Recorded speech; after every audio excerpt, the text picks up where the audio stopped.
కొనిదల పవన్ కళ్యాణ్ గారు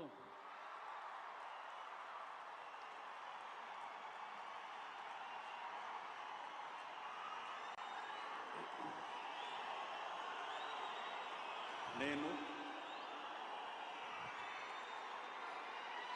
కొనిదల పవన్ కళ్యాణ్ అనే నేను శాసనం ద్వారా నిర్మితమైన భారత రాజ్యాంగం పట్ల నిజమైన విశ్వాసం విధేయత చూపుతానని, భారతదేశ సార్వభౌమాధికారాన్ని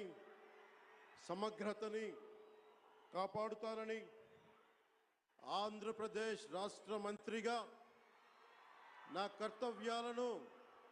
శ్రద్ధతో అంతఃకరణ శుద్ధితో నిర్వహిస్తానని, భయం గాని పక్షపాతం గాని